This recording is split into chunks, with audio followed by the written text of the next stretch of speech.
Bonjour à tous en tout cas.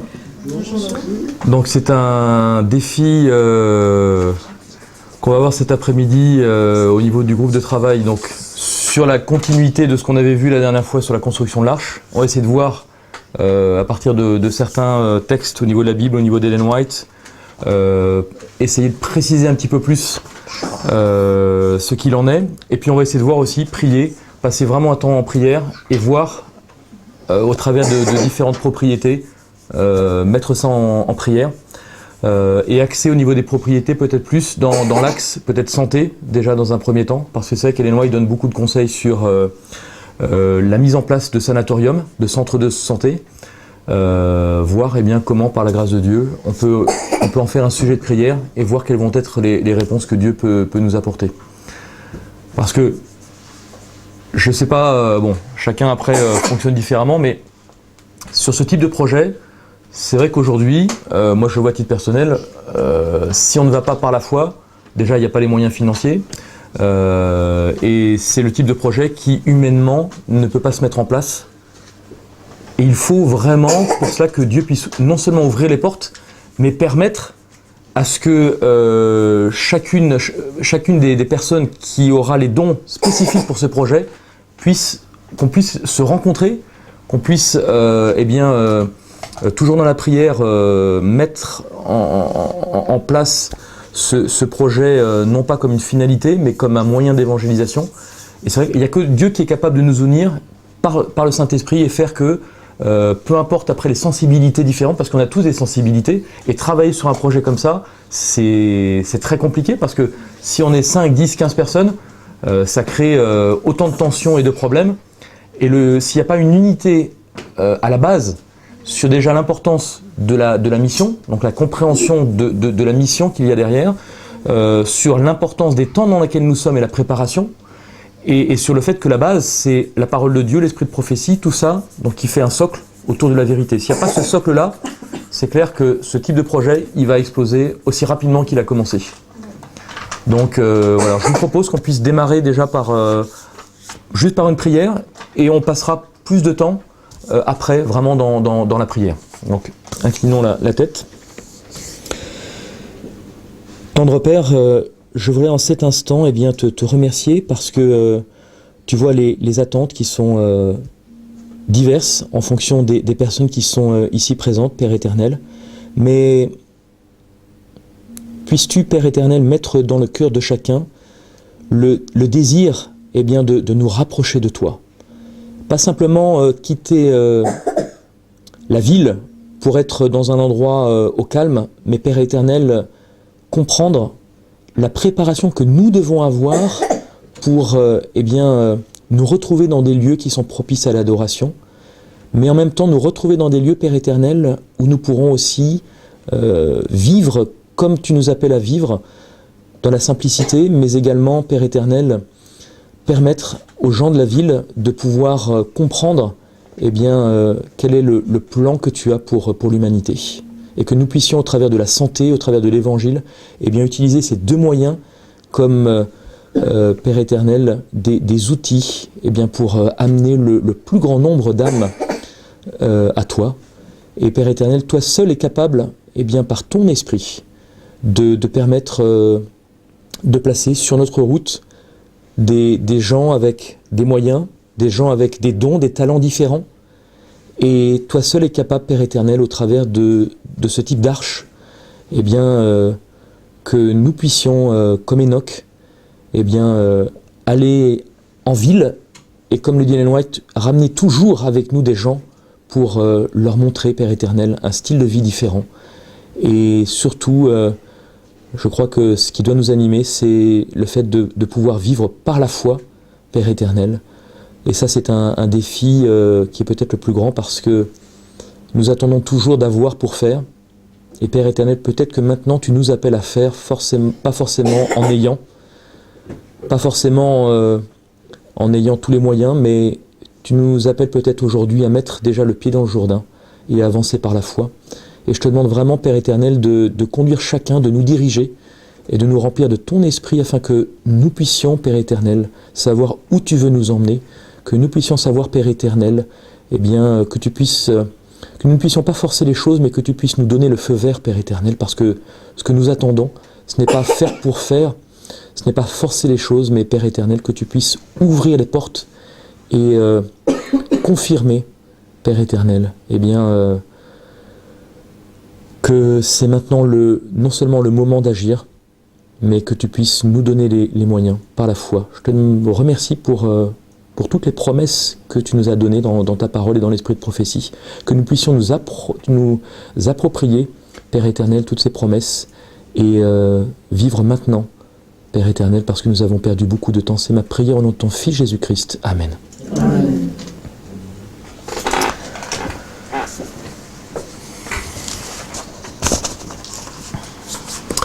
Alors en introduction, pour déjà poser le débat, et après on va passer vraiment un moment en prière, j'aurais aimé reprendre certains éléments autour de la construction de l'arche, pour qu'on puisse déjà prendre conscience, notamment au travers de textes d'Ellen White, de l'urgence de la mission. Alors la fin des temps, c'est vrai qu'aujourd'hui, on voit de plus en plus une accélération. Il n'y a pas besoin d'être adventiste pour se rendre compte que les choses s'accélèrent au niveau climatique, au niveau économique.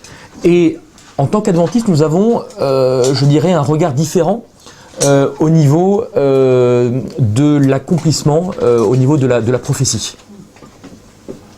Alors, excusez-moi, juste, on coupera, les enfants, si ça ne vous dérange pas, de sortir déjà les feutres, ça fera moins de bruit. Voilà, c'est ça. Je pense qu'à mon début, là, tu dois entendre. Voilà. Voilà.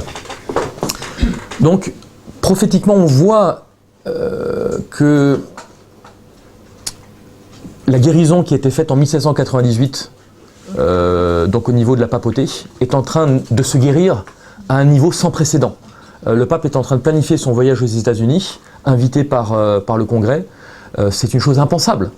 Et là, nous avons quelque chose d'incroyable, c'est que nous avons la seconde bête. On est en plein dans l'accomplissement d'Apocalypse 13, qui est en train de préparer et de faire une image de la première bête.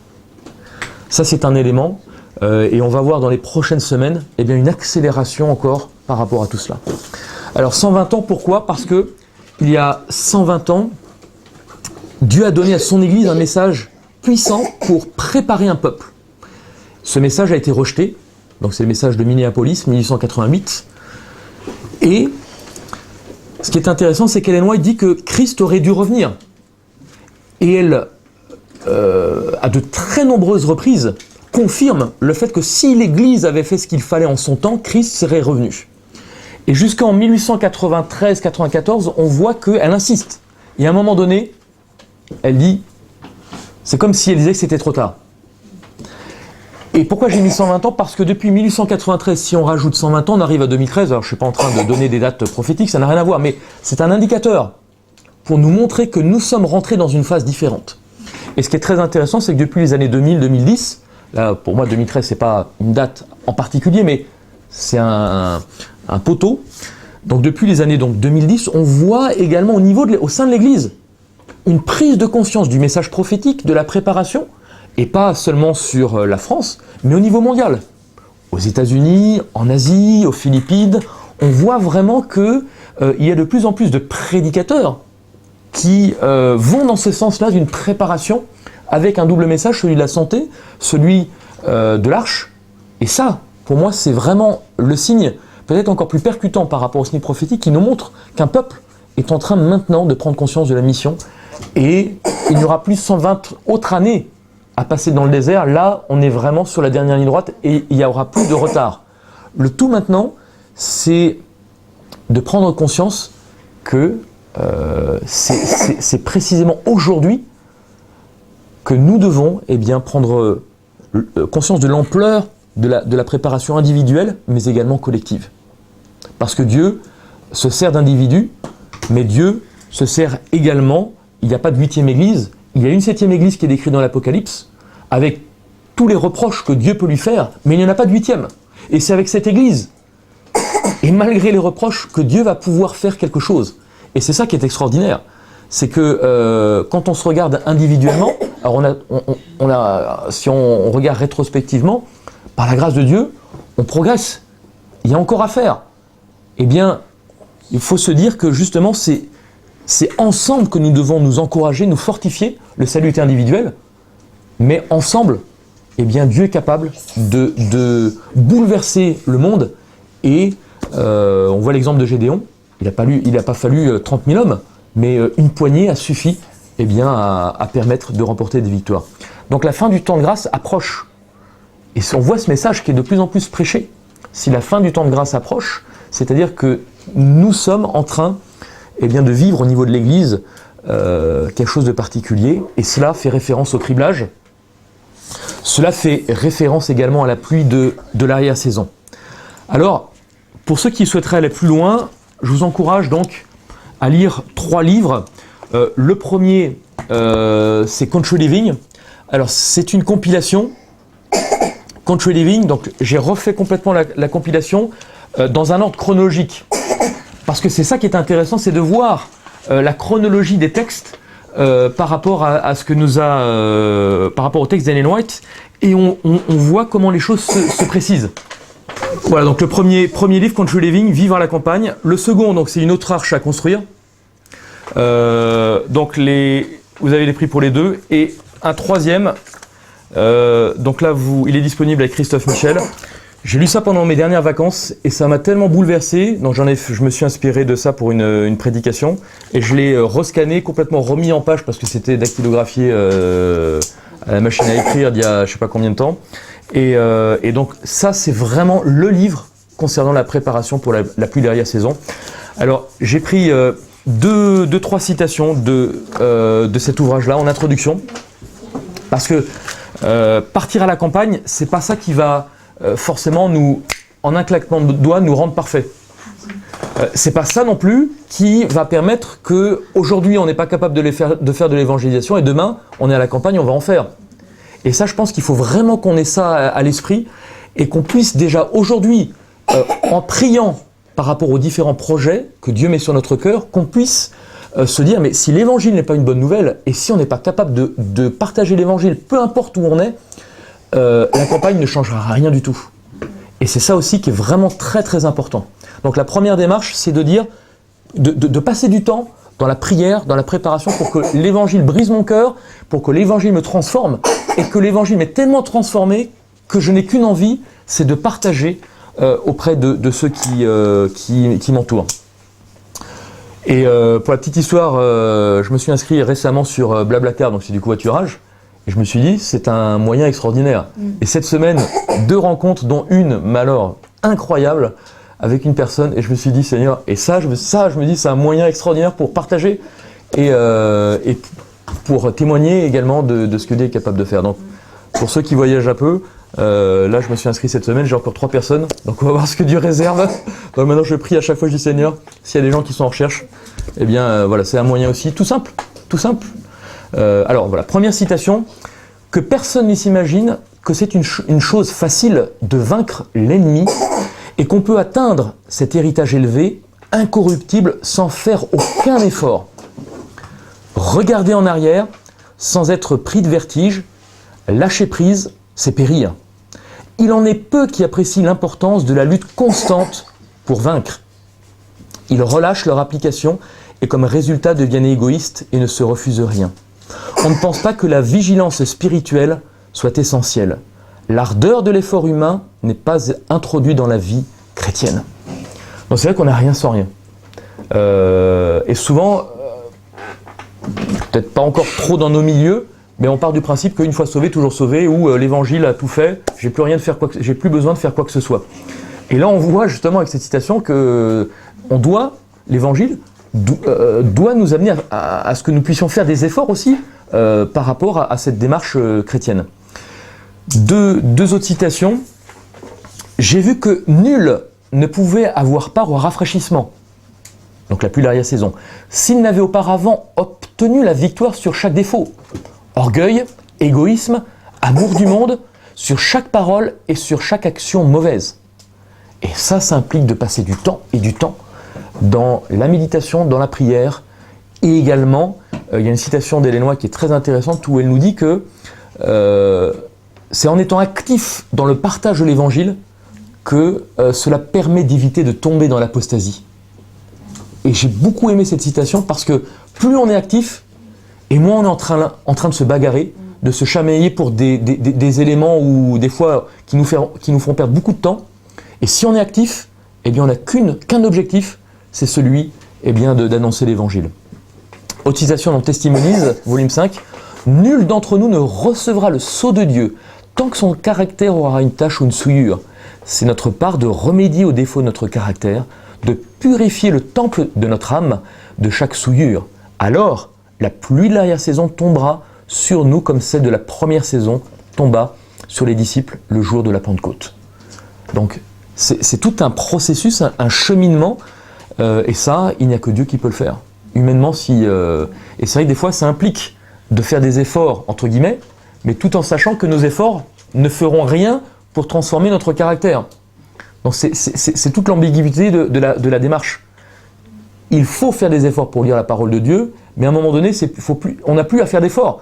C'est-à-dire que la parole de Dieu, on doit la méditer, ça doit devenir tellement naturel, par amour, et voilà qu'on a envie de manger, je crois que c'est le texte d'Osée, qui nous dit « mange ton pain » avec plaisir, et donc ça doit devenir quelque chose qui découle, et sans lequel eh bien, on ressent un manque. Donc voilà. Alors vivre à la campagne, donc ça c'est vrai que c'est une démarche, et on le voit au travers des textes d'Ellen White, c'est une démarche très très importante, et on voit la progression. Et c'est ça qui est intéressant dans la manière dont Ellen White présente un petit peu tout cela. On voit la progression en 1885, elle déclare donc le signal pour sortir des villes. Le temps n'est pas très éloigné, où, comme les premiers disciples, nous serons contraints de chercher refuge dans des lieux désolés et retirés, de même que le siège de Jérusalem par les armées romaines fut le signal de la fuite pour les chrétiens de Judée. Ainsi, la collusion du gouvernement de notre nation avec l'autorité papale, par le biais du décret qui imposera le sabbat de la papauté, sera pour nous un avertissement. Le moment sera alors venu de quitter les grandes villes avant d'abandonner les petites bourgades, elles-mêmes pour nous retirer dans les endroits les plus reculés au milieu des montagnes. Et ce qui est très intéressant, c'est le parallèle qu'elle fait. Et notamment, on le voit dans les premiers chapitres de la tragédie, et Ellen White a tiré cela de Flavius Joseph, lorsque les premiers chrétiens, avec l'avertissement que Jésus avait donné, donc lorsque vous verrez l'abomination, la désolation, etc. par rapport à Jérusalem, donc les chrétiens savaient qu'à un moment donné, il faudrait fuir. Et en 66 et demi, c'est l'automne 66 de mémoire, donc le général Cestius Gallus envahit Jérusalem. Et il avait tout pour prendre la ville. Rien ne l'en empêchait. Au dernier moment, il retire ses armées, il lève le siège et il s'en va. Et là, les dizaines de milliers de chrétiens qui connaissaient cet avertissement de Jésus quittent la ville, vont dans une ville, et aujourd'hui on a toute l'historique, dans une ville appelée Pella, dans le nord de la Judée. Et non seulement, donc les chrétiens avec cet avertissement savaient qu'il fallait fuir, mais dans le temple même de Jérusalem, le temple qui avait deux portes très très lourdes, les portes s'ouvraient et se refermaient. Dans le temple, une voix disait « Sortez d'ici ». Des gens ont eu des visions dans Jérusalem avec des chariots de feu, des chariots, etc., comme quoi il fallait quitter la ville. Et le troisième et dernier avertissement, un homme, pendant des mois et des mois, parcourait la ville de Jérusalem en disant « Sortez d'ici ». Et au moment où l'armée romaine, en 70, avec le général Titus, envahit et entoure la ville, une catapulte lance une pierre, et cet homme-là dit « Sortez d'ici, c'en est fini pour vous, c'en est fini de moi », et une pierre l'écrase. Incroyable. L'amour de Dieu pour montrer qu'il fallait quitter la ville. Malheureusement, plus d'1 million de juifs, n'ayant pas écouté les chrétiens, et n'ayant pas fait attention à ces signes donnés par Dieu, vont périr. Et c'est des ruisseaux de sang qui vont inonder la ville avec tous ces morts. Et c'est là où on voit que ce signal, à la fin des temps, Ellen White fait le parallèle entre le signal par rapport à Jérusalem et le signal qui va nous être donné. Alors, conseil et recommandation de prudence à ceux qui se préparent à quitter la ville. Il y a donc une lettre en 1893 où Ellen White dit de ne pas le faire hâtivement, par émotion, sur un coup de tête, de façon telle qu'il y ait plus tard à le regretter amèrement. Parce que si, sur un sujet aussi important, on quitte la ville, parce qu'on comprend qu'il y a un danger, notamment pour les enfants, et même pour nous, à rester dans la ville, mais que cela n'est pas suffisamment mûri, et qu'on n'a pas pris suffisamment peut-être l'ampleur de la tâche, à un moment donné, on risque de dire, oui, mais bon, finalement, c'est pas pratique au niveau des courses, au niveau du travail, au niveau, etc. C'est un calvaire. Et on va se dire, bah, finalement, ça n'a aucun intérêt, et on risque de requitter la campagne pour aller en ville. Et elle insiste, prenez garde qu'on obéisse de façon réfléchie, qu'on n'entreprenne rien sans consulter Dieu, et qu'on ne fasse rien donc sans se placer sous la conduite de Dieu. Et elle continue, certains hommes ont une compréhension exacte des problèmes, car ils ont reçu de Dieu le don de donner des conseils. Ce qu'ils diront lorsque la cause du Seigneur a besoin de paroles opportunes, solides et solennelles, laissera clairement entrevoir aux esprits confus la voie que, perplexes et déconcertés, ils n'avaient pas pu trouver après des semaines et des mois de réflexion. Ils voient alors que le chemin s'ouvre et s'éclaire devant eux et que leurs prières sont exaucées, car Dieu a fait brûler sa lumière. Mais des conseils imprudents peuvent aussi leur être donnés, tels que celui de quitter simplement Battle Creek, alors qu'on n'a pas nettement défini ce qu'il y a en cela de positif pour leur vie spirituelle et celle des autres. Et donc elle continue en disant que chacun prenne le temps de réfléchir soigneusement. Il y a peut-être des gens qui se mettent tête baissée à l'ouvrage et s'engagent dans une entreprise pour laquelle ils ne sont pas qualifiés. Donc c'est pour ça que c'est vraiment important de prendre le temps de la réflexion, de la prière et de la mesure de l'ampleur de la tâche. Elle continue encore, n'entreprenez rien à la hâte en ignorant ce que vous faites. Agir prudemment, donc que rien ne soit fait de manière désordonnée, entraînant de grandes pertes et sacrifices de biens au point qu'une victoire qu'il fallait absolument remporter se transforme en défaite. C'est-à-dire que si on se dit qu'on va à la campagne et que finalement c'est vrai qu'aller à la campagne c'est faire des sacrifices quand même douloureux, ça, à un moment donné, il risque d'avoir des soucis. J'exhorte donc vivement les âmes à ne pas mettre une confiance absolue dans les conseils des hommes, mais à s'en remettre sincèrement à Dieu. Et ce qui est très intéressant, les résultats d'une action précipitée, elle dit à supposer que certains quittent à la hâte, donc la ville, Battle Creek, la ville, et soient plus tard découragés, ils ne s'accuseront pas eux-mêmes d'avoir déménagé sans réfléchir, mais ils s'en prendront aux autres, à qui ils reprocheront d'avoir fait pression sur eux.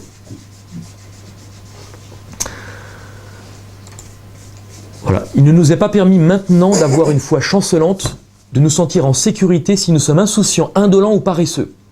Et ça rejoint un petit peu la citation du début par rapport à la préparation pour la plus dernière saison. Il faut que chaque talent soit mis à profit et que nous nous adonnions à la réflexion intelligente, calme et profonde.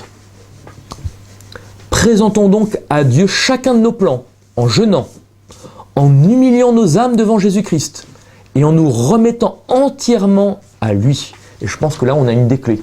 C'est-à-dire qu'on a vraiment les trois éléments, c'est-à-dire donc présentant les plans devant Dieu en jeûnant, en humiliant nos âmes, et en nous en remettant entièrement à Dieu, à Christ. La promesse est certaine, et c'est ça qui est extraordinaire, il dirigera ton sentier et tes ressources sont infinies. Et quand on lit cette citation, on se dit, voilà, aujourd'hui, autour de cette table, il y a peut-être très peu de personnes qui ont les moyens de quitter la ville pour aller à la campagne. Alors c'est vrai, quand on est en retraite, on se dit, c'est pas forcément un problème, mais si on quitte, parce que ça c'est aussi un problème qu'il faut entrevoir, si on quitte la ville en allant à la campagne et qu'on se dit je me base ou je compte sur le chômage, le RSA ou peu importe, et que demain, sous la pression, on ne puisse plus ni acheter ni vendre, ça implique que le RSA sur lequel on comptait, ou la retraite, à un moment donné, il n'y aura plus rien. Donc ça implique également que si on veut partir à la campagne, il faut travailler sur un concept qui puisse être durable et viable à tous les points de vue, et y compris économiquement. C'est-à-dire que, et ça c'est un autre problème qu'on a évoqué la semaine dernière, et ce qui n'est pas simple, c'est-à-dire que si maintenant je me dis je pars à la campagne, ça implique une formation, mais ça implique également de passer un temps peut-être beaucoup plus important qu'on avait imaginé au départ pour être autonome. Et on va l'aborder dans le point d'après.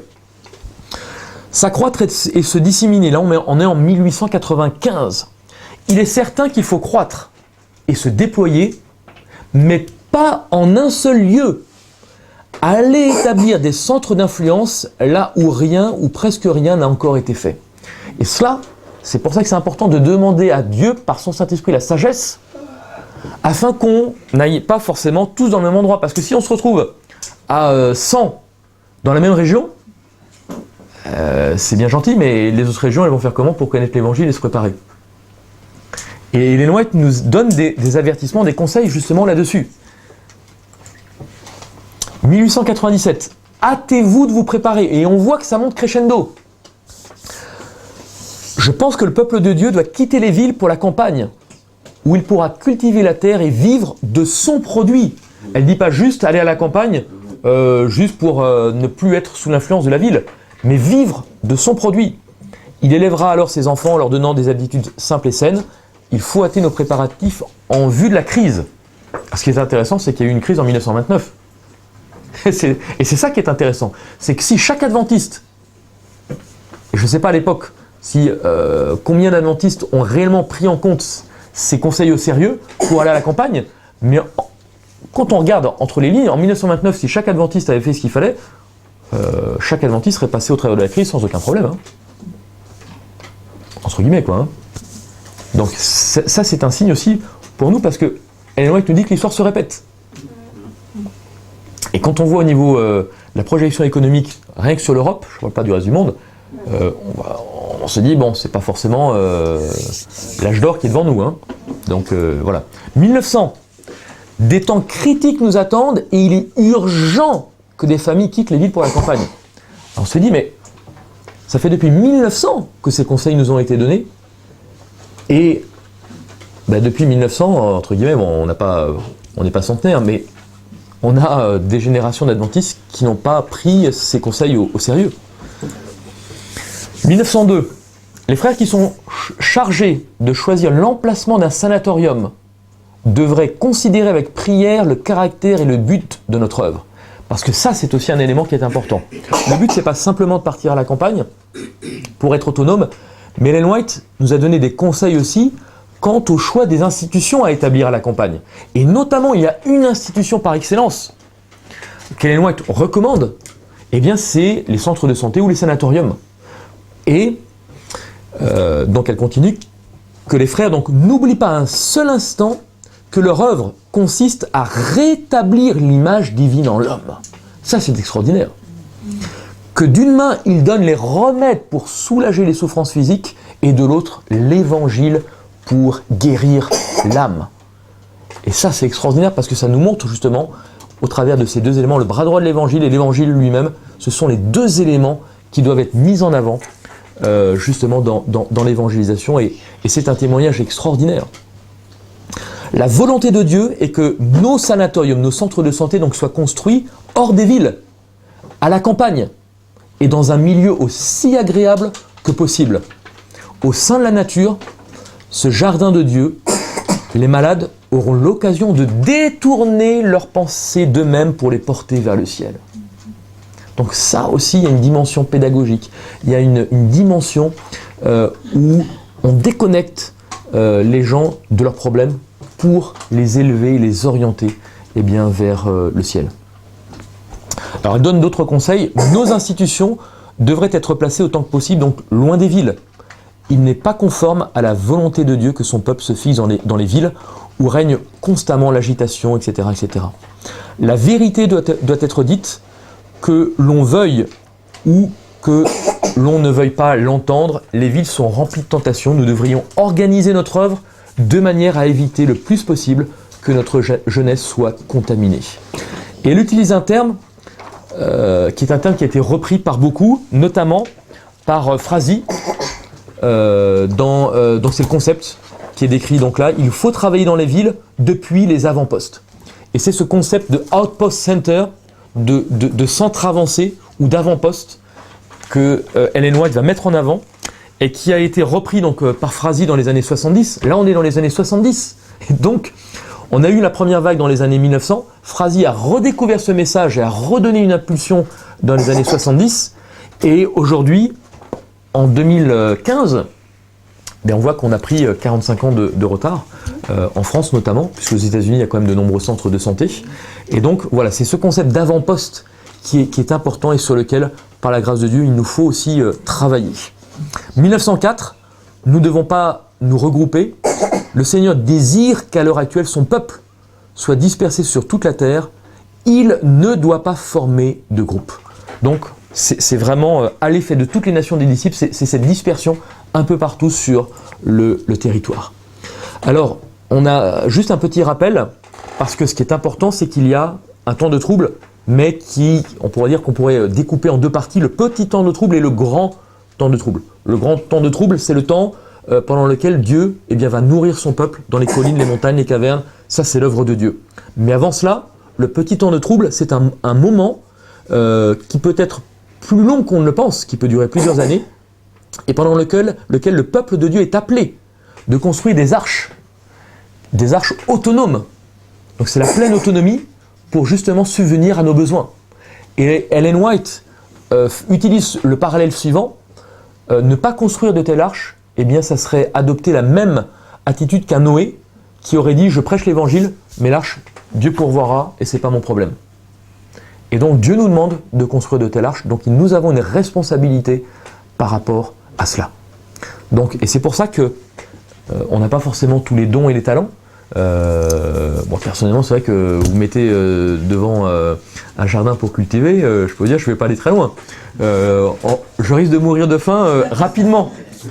Donc, mais voilà, merci. Donc, mais il faut qu'on puisse l'intégrer déjà aujourd'hui. Alors, Préparation pour la crise finale aussi, qui est un très très bon livre qui malheureusement n'est pas disponible. Moi, je l'ai scanné parce que je me dis c'est pas normal que ce livre ne soit plus disponible. Et là, on a aussi un élément intéressant concernant les caractéristiques de la réforme. Satan s'était forcé énergiquement de contrefaire la réforme spirituelle que le Seigneur désire accomplir dans son Église. Telle est la méthode du grand adversaire depuis les jours anciens. Falsifier la vérité et répandre le mensonge pour entraîner la confusion, le chaos et la ruine et empêcher les âmes de se convertir. Et on voit qu'au travers de différents événements, il suffit d'un événement choc et vous voyez la population qui tombe tout de suite dans la panique. Contrefaçon satanique de la réforme.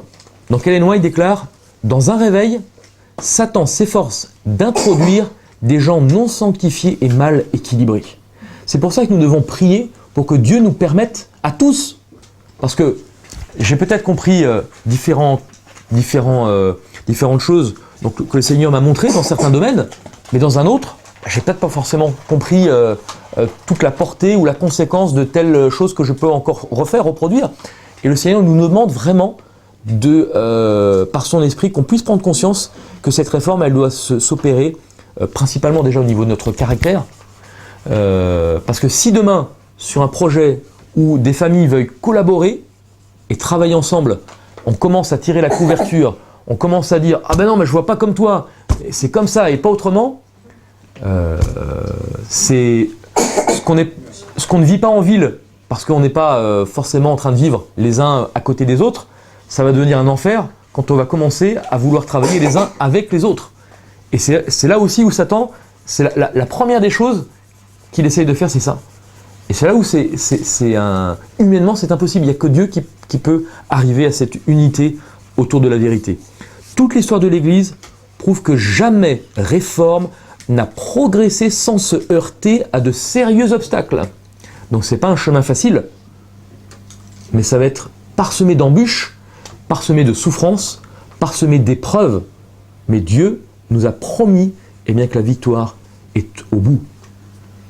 Et Paul, Ellen White nous donne l'exemple de Paul, partout où l'apôtre fondait des églises, il rencontrait des gens qui, tout en professant la foi, s'efforçaient d'y introduire des hérésies capables d'éclipser l'amour de la vérité. Et je pense que la première des choses que nous devons avoir, et malheureusement aujourd'hui, dans le monde chrétien, on voit qu'on essaie d'unir sur le fondement de l'unité, mais pas sur le fondement de la vérité. Et le socle sur lequel nous devons être intransigeants, et comme on dit, c'est non négociable, c'est la vérité. La vérité autour de la parole de Dieu. Donc là, nous avons un schéma qui nous montre un petit peu, bon c'est en anglais, je n'ai pas eu le temps de le traduire, mais qui nous montre un petit peu le temps de trouble.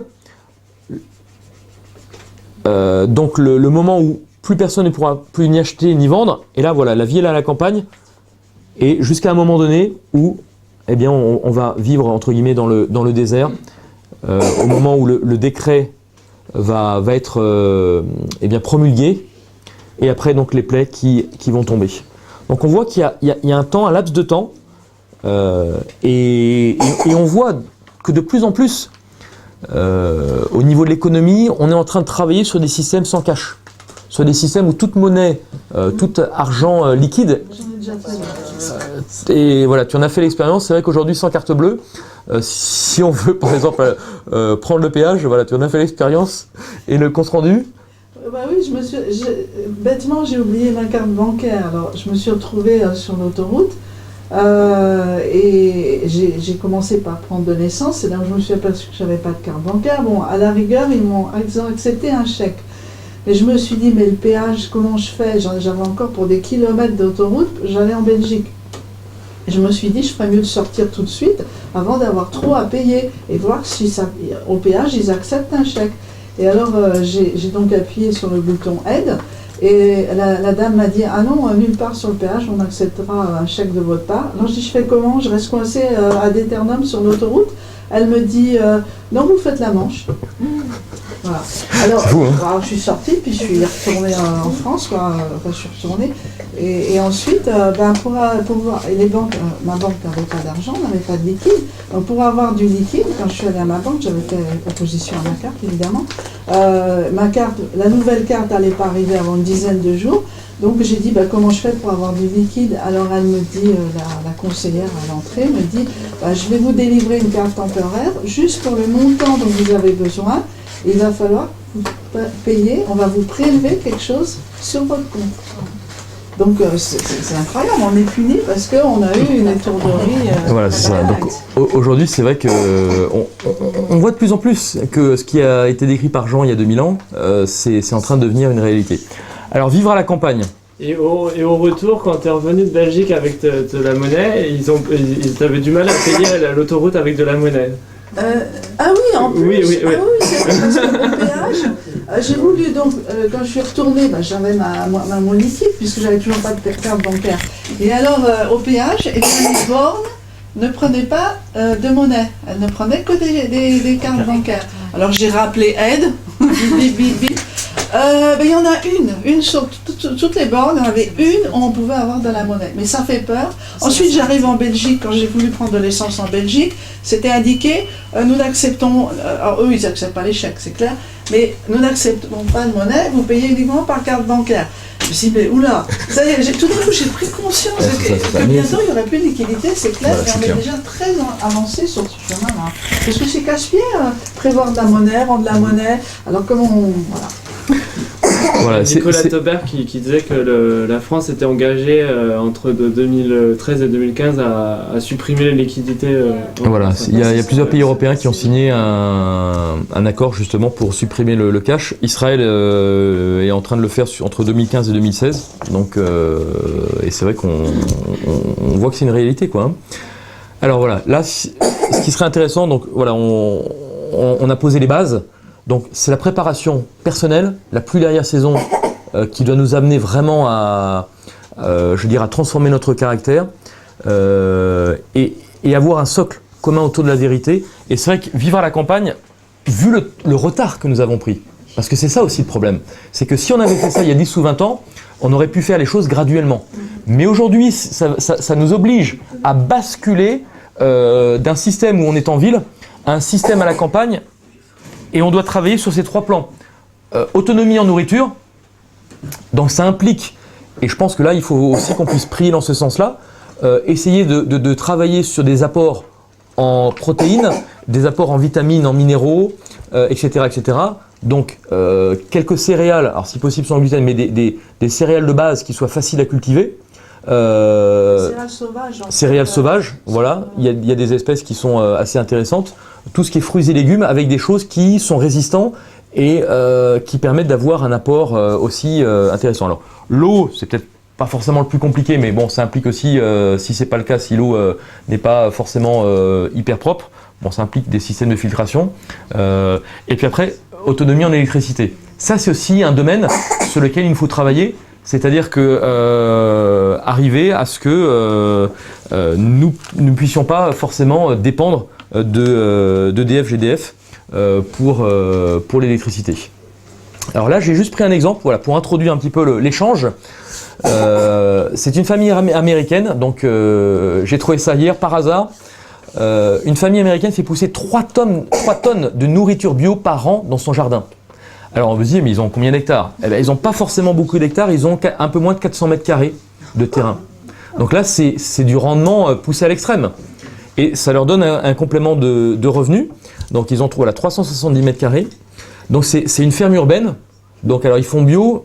Bon, l'environnement n'est pas forcément hyper sain, mais voilà, ça c'est quand même une démarche intéressante parce que on voit eh bien qu'on peut avoir des rendements si on fait ce qu'il faut. Et je pense que c'est pour ça aussi qu'il faut vraiment prier pour essayer de travailler là-dessus.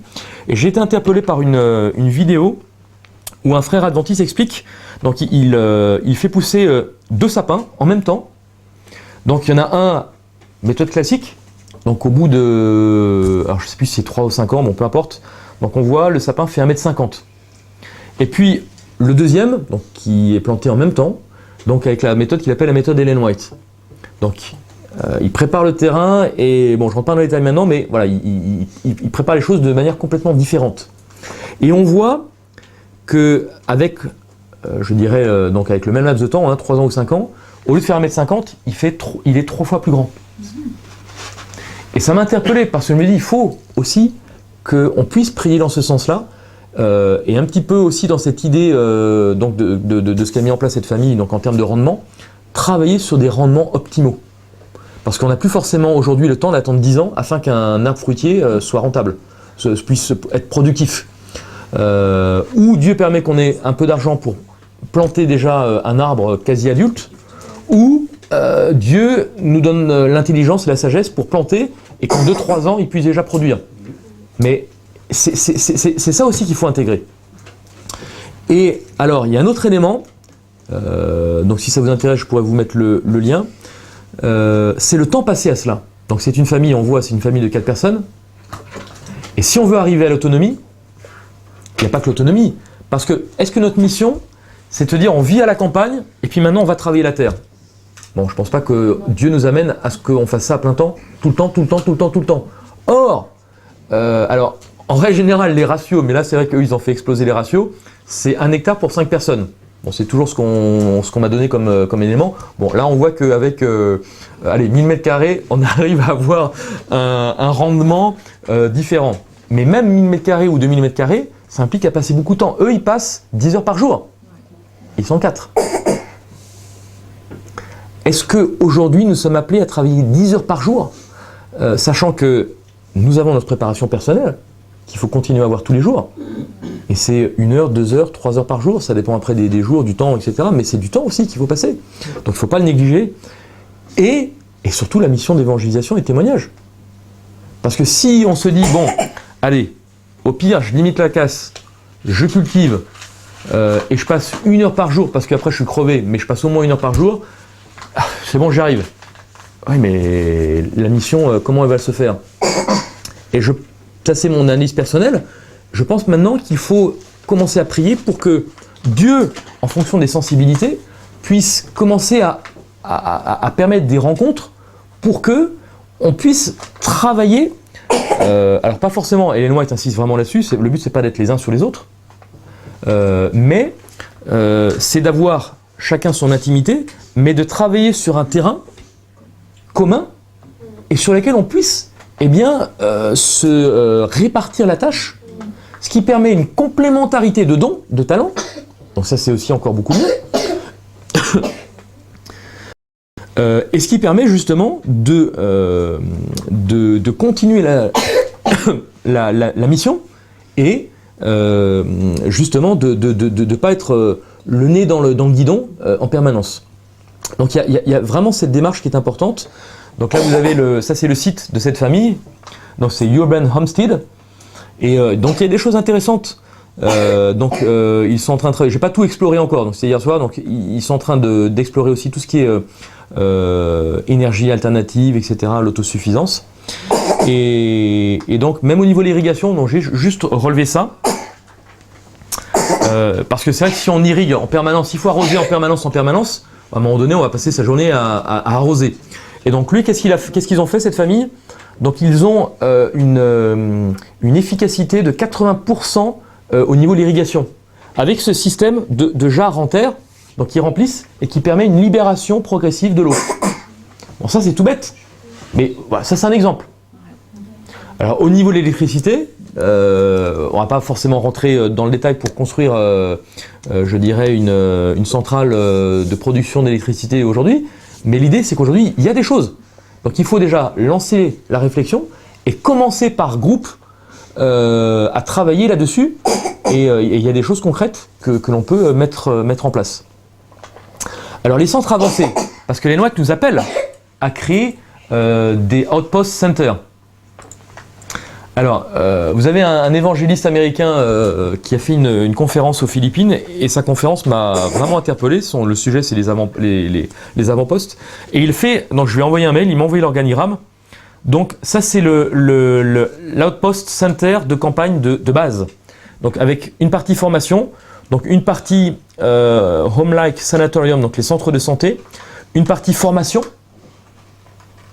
et ça c'est aussi important. Une partie donc jardinage. Alors lui il a mis donc formation au niveau donc tout ce qui est électricité, bois, travail, le travail d'édition, donc pour pouvoir ou avoir une presse et faire ses propres brochures et son propre pour les tracts pour l'évangélisation. Formation missionnaire médicale. Tout ce qui est donc alimentation, donc des petites industries entre guillemets pour fabriquer des produits alimentaires. Voilà, ça c'est le modèle idéal, mais c'est important de l'avoir, parce que aujourd'hui on se dit bah non c'est impossible, on n'aura jamais les moyens de tout faire. Bah, si Ellen White nous dit que c'est le plan idéal, c'est plus après notre problème. Si on se met dans ces démarches de prière et de demander à Dieu exactement qu'il puisse nous donner les moyens, eh bien Dieu va ouvrir les portes. Et ensuite, voilà, City Mission, donc tout ce qui concerne après donc la partie visible en ville, donc des magasins d'alimentation bio, des restaurants, des chambres de traitement, donc treatment rooms, donc des endroits pour traiter, pour utiliser les soins naturels pour aider les gens, cliniques, alors lecture halls, c'est des, comment on pourrait traduire ça, des lecture halls, des centres de lecture. Oui, genre de bibliothèque. Bibliothèque, voilà.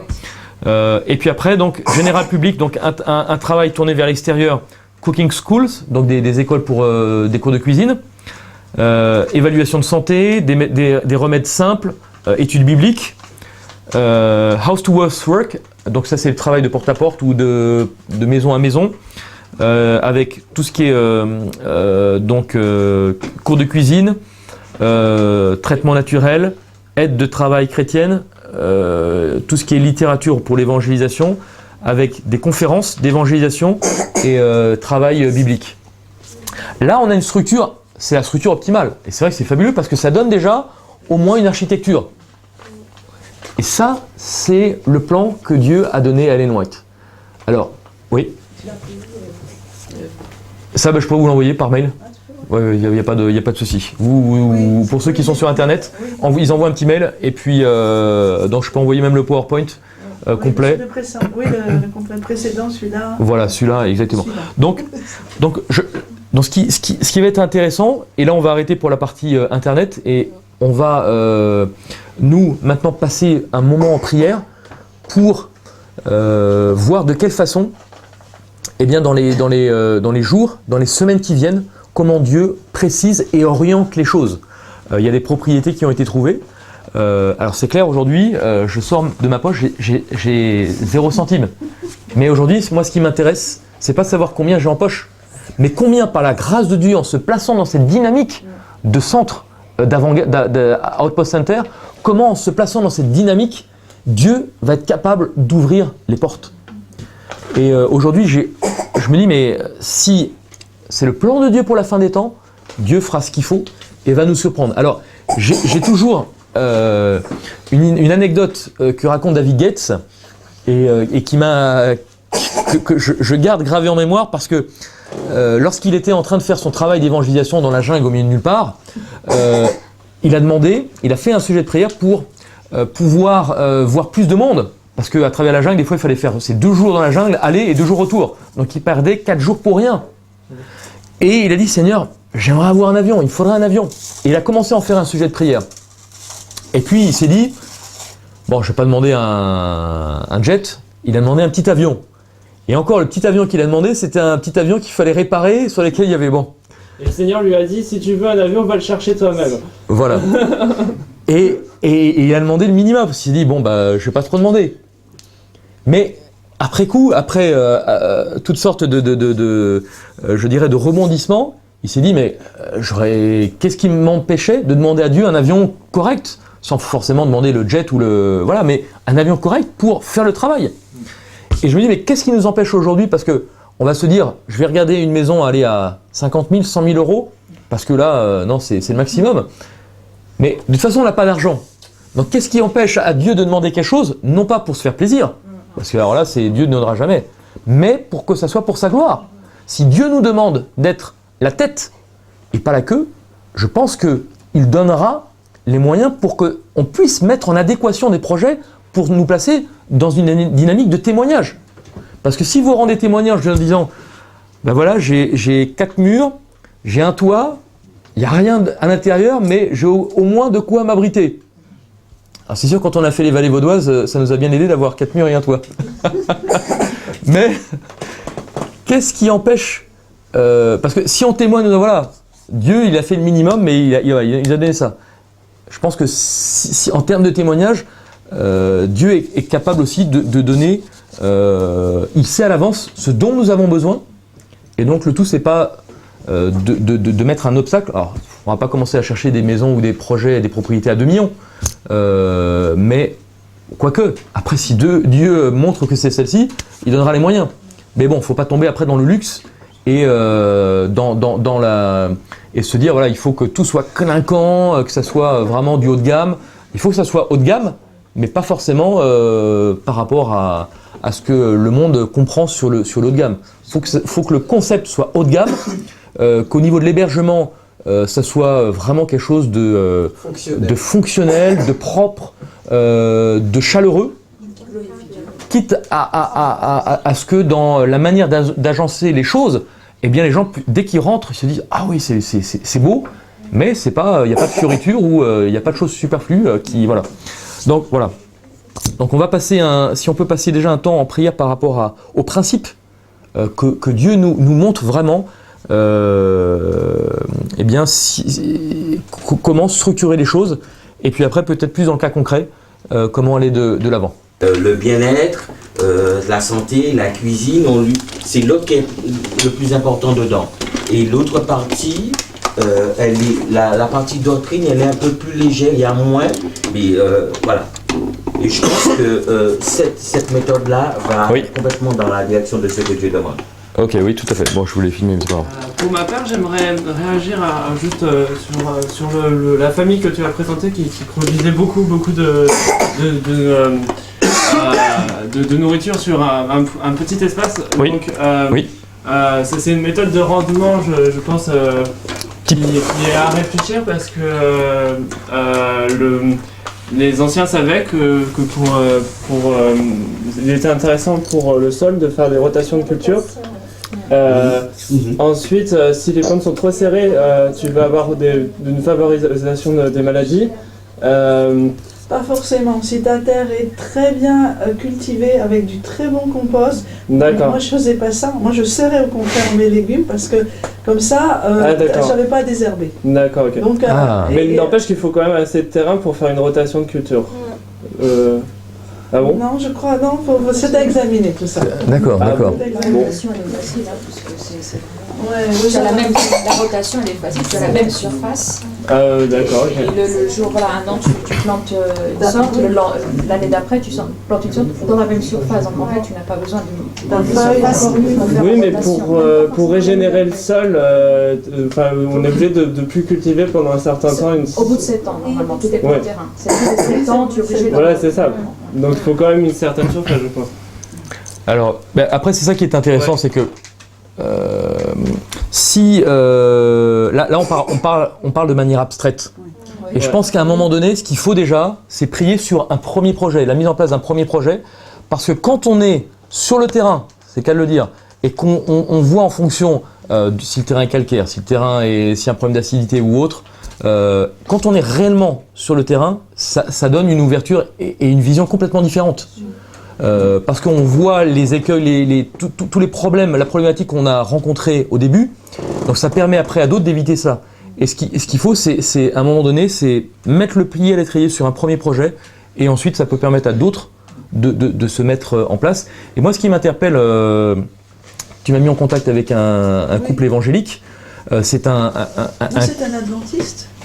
non, le couple évangélique, les Frémont. Ah, les Frémont, pardon. Voilà, donc un couple, avec un couple évangélique. Et ce qui est intéressant, bon, ils sont chrétiens depuis pas forcément très longtemps, hein, ça fait un peu moins d'une dizaine d'années, ils sont à la retraite. Et Dieu leur a dit d'acheter combien d'hectares? 60 hectares. 60 hectares. Avec, 60 hectares. Avec de l'eau, donc il doit y avoir des sources. Donc, voilà, il y a un des étang. bois et des champs. Voilà, Très voilà. varié comme paysage et très. C'est dans le Gers. Et c'est très isolé en fait. Oui, Il y a Vous avez les moyens? Ils ont les moyens de payer cash. Ils sont en retraite. Voilà. Donc ça, c'est un cas intéressant parce qu'ils n'ont pas notre vision.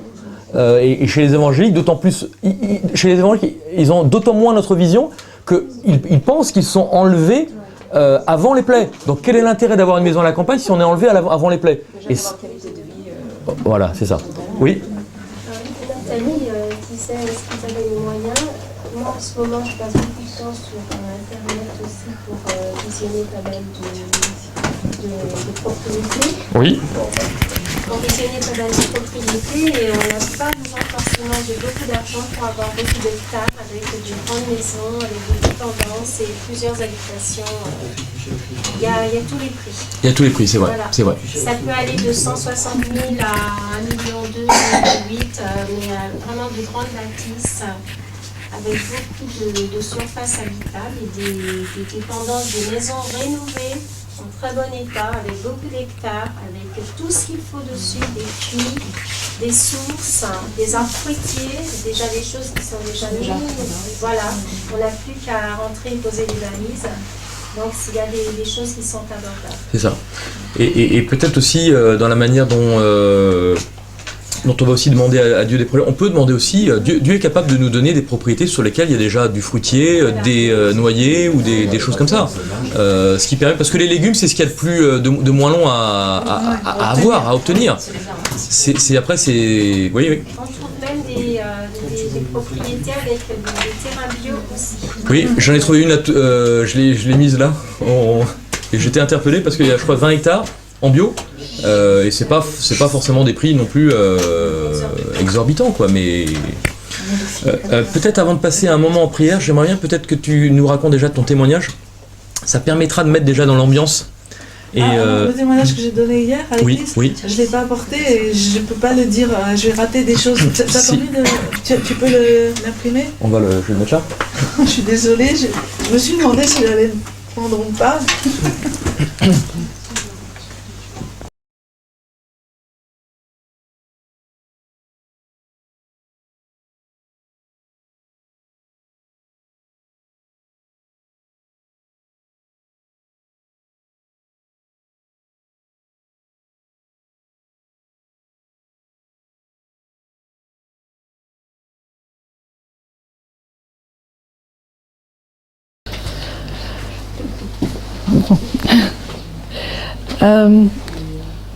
Lorsque j'avais l'âge de mon fils, donc 27 ans, j'ai vécu quelque chose d'extraordinaire qui m'a conduite à la Bible et à l'adventisme. En fait, je cherchais quelque chose de vrai, je cherchais l'amour vrai. Et je peux vous dire que ma famille était athée, que je ne connaissais pas la Bible, je n'avais pas eu d'éducation religieuse, et le seul mouvement dont j'étais sympathisante, j'étais même pas membre, c'était le tout petit bureau des Amis de la Terre à Paris, à une époque où le mot pollution, les Français ne connaissaient pas. Ça a commencé aux États-Unis, mais pas en France. Et on a été les premiers, en quelque sorte. Mais c'est mon frère qui était très actif. Moi, simplement, j'ai participé en tant que sympathisante. Donc, un beau jour, il m'est arrivé une expérience qui m'a paru incroyable, très étrange. Et donc,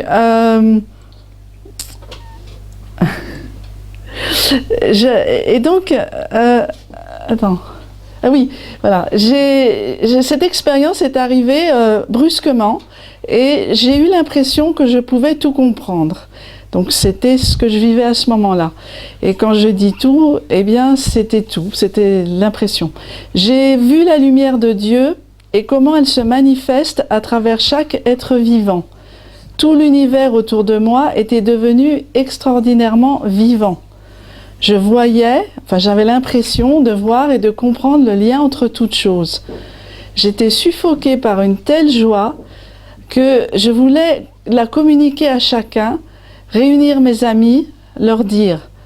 Mais je voyais bien que je ne savais comment faire, ça passait pas, j'arrivais pas à leur communiquer. Et ce que je voulais, c'était dire à mes amis que Dieu était vivant et créateur et que tout était simple, que l'amour vrai existait. Mais je ne savais pas comment les joindre avec les mots qu'il fallait. Chaque fois que je concentrais ma pensée sur un problème, une réponse me venait. Mon cerveau était comme une machine IBM. C'est ce que j'ai vécu, ce sont les impressions que j'ai vécues. Mon cerveau était comme une machine IBM qui avalait les questions et qui me rendait les réponses. L'univers m'apparaissait comme un grand livre longtemps resté mystérieux et qui ouvrait son sens à mon regard étonné. Je voyais le monde matériel et en même temps, je voyais l'énergie dont il était fait. Même une table, tout le monde matériel. La réalité matérielle m'était devenue transparente et chaque chose, animal, personne, était des centres d'où rayonnait une énergie, était une concentration d'énergie. Chacun était récepteur et émetteur d'énergie. Mais évidemment, c'était une expérience tellement forte que ça me fatiguait beaucoup et ça m'excitait et ça me faisait un peu peur aussi. Or, c'était l'époque de la crise du pétrole. Et je me suis concentrée pour savoir si cet événement avait une signification profonde. Alors, je m'allongeais, je faisais le vide et j'interrogeais Dieu. Parce que pour moi, c'était clair que, voilà, c'était une expérience avec ce Dieu dont j'ignorais tout. Et j'ai ressenti que circulait autour du monde le message suivant. Ceci, alors à l'époque, j'ai vraiment ressenti ceci est le dernier avertissement avant la fin. Maintenant, je me demande si ça serait pas plutôt, ceci était un des derniers avertissements avant la fin. Et préparez-vous, veuillez transmettre ce message. Et les fois où j'ai interrogé sur le sort du monde, suite à ma question sur la crise du pétrole, j'ai vu ceci. Et ça, c'était encore plus étrange. La Terre, où notre civilisation allait vivre une période d'apogée, où toutes les informations circuleraient, toutes les connaissances seraient sues et toutes les techniques utilisées. Donc des connaissances extrêmement pointues. Comme dans le domaine de la nutrition, maintenant on sait tellement de choses, quelque part on arrive à un point où les gens sont perdus parce qu'on sait trop de choses et ils ne savent plus faire le tri. Donc chacun aurait la possibilité d'utiliser pleinement son cerveau comme il me semblait qu'à ce moment-là je l'utilisais. Et aussitôt après le point culminant de cet apogée, qui contenait en elle-même d'ailleurs depuis pas mal de temps des germes de mort, le monde serait plongé dans une grande obscurité. il allait y avoir des bouleversements violents, intenses ou épouvantables, des séismes, le déchaînement parmi les hommes d'une grande violence, etc. Et je me souviens avoir parcouru les couloirs du métro à Paris et avoir pensé qu'il serait fréquent qu'une bombe y éclate pas loin de soi et que c'était là des choses auxquelles il faudrait faire face.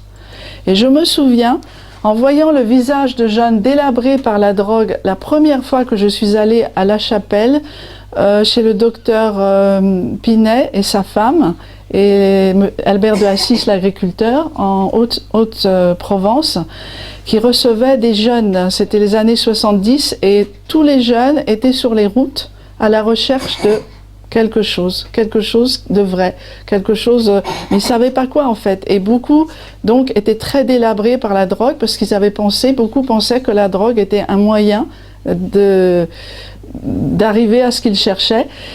Et donc, en voyant ces jeunes délabrés c'était comme des épaves, hein, ils arrivaient vraiment épaves, et que nous verrons alors un grand nombre de semblables épaves, délabrés par toutes sortes de désespoirs, par la pollution, mais pas forcément par la drogue, et qu'il faudrait nous préparer à les accueillir.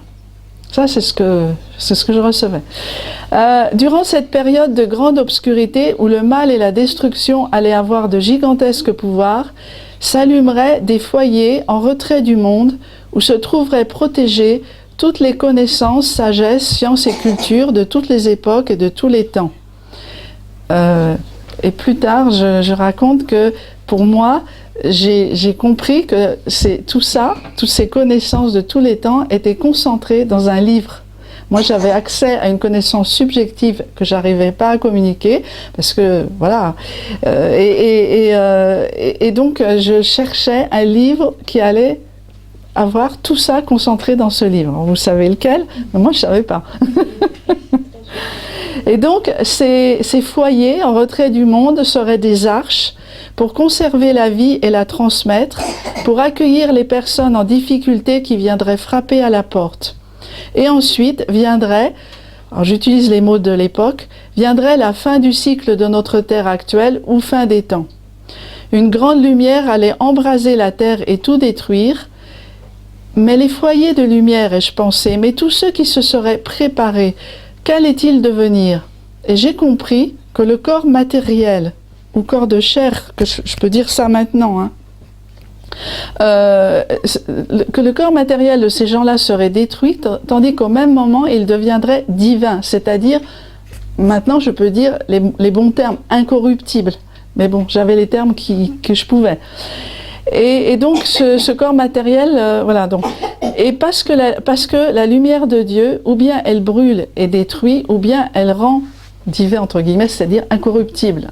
Souvenez-vous au Sinaï, Dieu avait demandé aux Hébreux de ne pas s'approcher du pied de la montagne parce que sinon ils seraient brûlés. C'était beaucoup plus que l'Esprit Saint. Et donc, parce que la lumière de Dieu, voilà. Et donc, moi-même, j'ai failli être brûlée par elle car je n'étais prête ni psychiquement ni physiquement. Une ostéopathe, des années plus tard, a remarqué que sous le crâne, sous l'os du crâne, il y a une membrane qui protège les deux hémisphères cérébraux. Et elle m'a dit, c'est bizarre, on dirait que ta membrane, elle est comme cramée.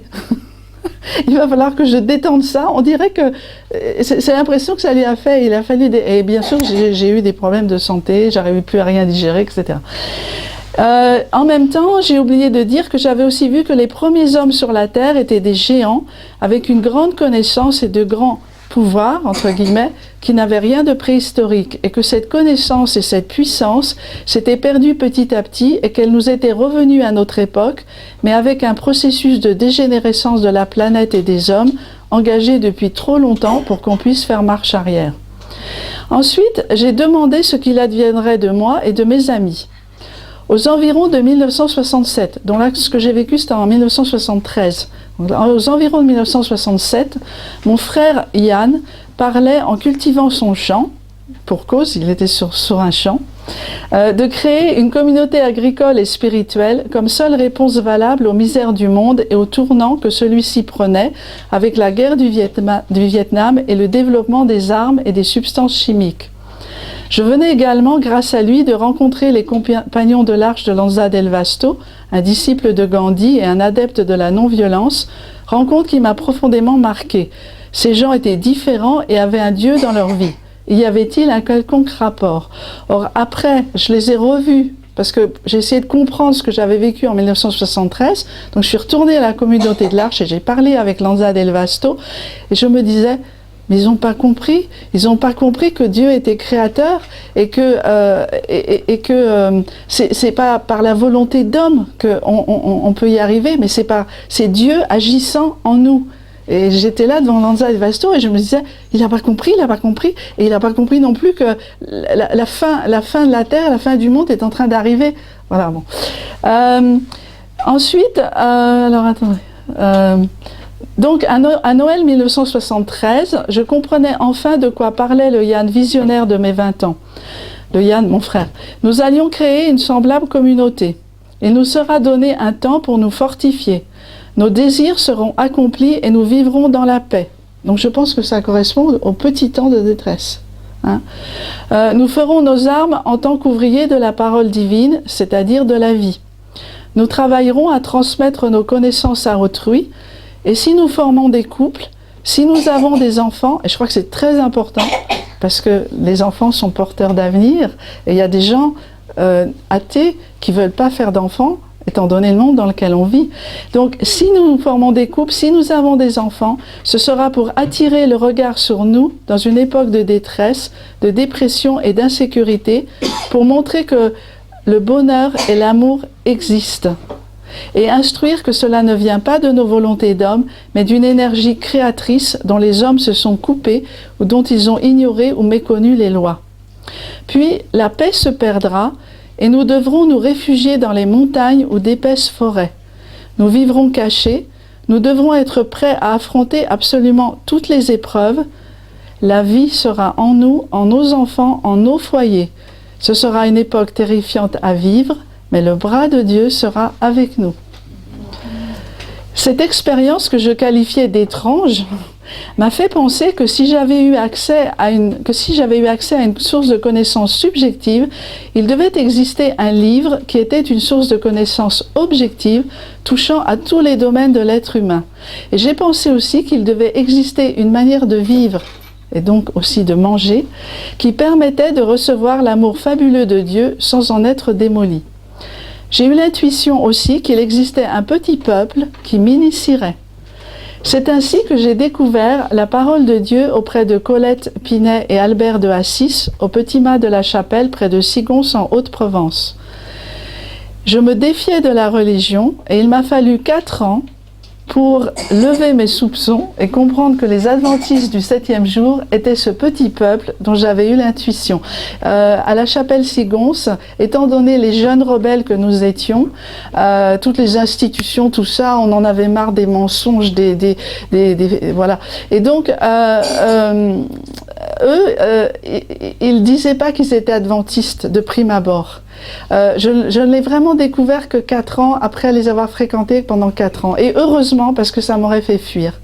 Et quand je suis revenue pour la première fois de la chapelle Sigons, j'ai réuni tous mes amis, j'aurais dit, je leur ai offert des études bibliques, je les ai fait manger de la bonne nourriture, comme j'avais appris là-bas, etc. Et ils me disaient, mais t'as rencontré des croyants? Et je disais, non, c'est pas des croyants, non, ce sont des vivants. Ce sont des gens pleinement vivants. Alors ensuite, il y a encore 1 an ou 2, et parce que j'ai la tête bien dure, je doutais encore de certaines informations données par Ellen White, dont la loi du dimanche. Je me disais que l'Europe étant de plus en plus athée, une telle loi me paraissait improbable. Imaginez ma surprise quand je suis tombée sur un article dans la revue La Vie, catholique, un article rédigé par un chef d'entreprise athée qui expliquait pourquoi il fallait une loi du dimanche et interdire tout travail ce jour-là pour favoriser la moralité qui se perdait au sein des foyers. Quel déclic dans ma tête! Depuis, j'ai appris qu'aux dernières élections européennes, cette loi avait été présentée par une coalition d'alliances des syndicats, et combien Ellen White insiste sur le rôle des syndicats. Donc des syndicats, des sociétés civiles et des communautés confessionnelles, et que grâce à John Gratz, nous avons obtenu un sursis. Il a fait remarquer au président de l'Union européenne qu'étant donné le contexte économique, une persécution risquait de se produire à l'encontre de ceux qui avaient un autre jour de culte que le dimanche, juifs, musulmans, adventistes du 7e jour.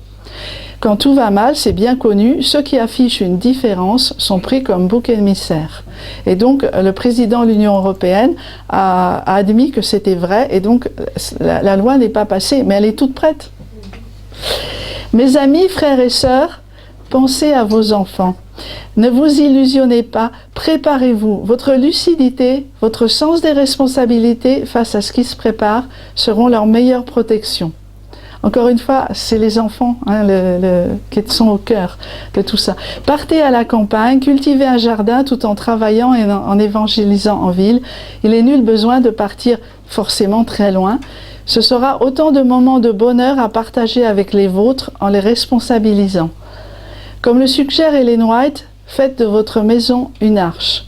Je vous conseille le livre de Vidi Frasi, Une autre arche à construire, dont je vais laisser, voilà. Et l'auteur cite Ellen White, notre foyer doit être un lieu de refuge. Et termine son livre ainsi, si vous voulez aider, Dieu a besoin de vous. Dites-lui simplement, je veux aider à construire l'arche. Ce qui me concerne le plus, ce n'est pas ce qui va m'arriver, ce que je vais pouvoir en retirer, mais ce qui va arriver à l'arche et aux personnes qui viendront y trouver refuge pour un peu de temps. Si vous dites cela, si vous le faites, vous trouverez, tout comme Noé, que l'arche que vous construisez pour sauver les autres sera l'arche que Dieu va utiliser pour vous porter, vous et votre famille, en sécurité au travail de l'orage. Imaginez tous les fruits que vos enfants vont retirer d'une aussi belle aventure. Partage, connaissance, découverte, confiance, coopération avec Dieu. Que de belles leçons à vivre avec eux.